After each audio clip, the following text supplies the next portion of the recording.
Tariffs are shaking the auto industry to its core, and if you're not living paycheck to paycheck and actually want to buy in this market, here's a guide for how all the brands are responding and what that means to you. Toyota and Hyundai have announced plans to absorb higher costs for the time being. In fact, Hyundai has rolled out a customer assurance program where they assure you they won't jack up your prices.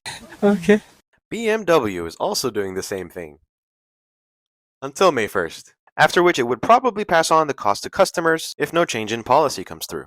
Ford has rolled out employee pricing programs for all customers, offering models at a substantial discount. Do not go thinking you're going to get a Raptor for 10 grand off. This is only for volume models. You might snag a work truck for a decent amount off. And Stellantis, makers of these brands, is doing the same thing, but availability for some models might decrease because they are closing plants in Ontario and Mexico. That's where they make some Jeep models, the Chrysler minivans, and this Roomba with a light bar. Now, this will lead to what they're calling temporary layoffs of thousands of employees. But who cares about that? You're the buyer. Doesn't affect you anyway, so moving on. GM does not have a official response yet, but it is ramping up production at its Fort Wayne plant to get ahead and stock up inventory. And Honda had a recent hit on their hands with the Civic Hybrid, and they're moving production for that to Sweet Home, Alabama.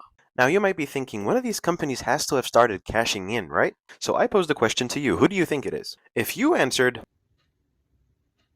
then you'd be wrong, because Volkswagen. Volkswagen, das Auto.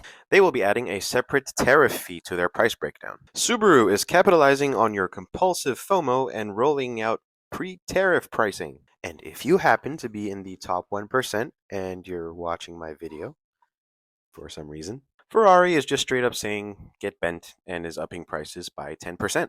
Hope this helps. Like and subscribe for more.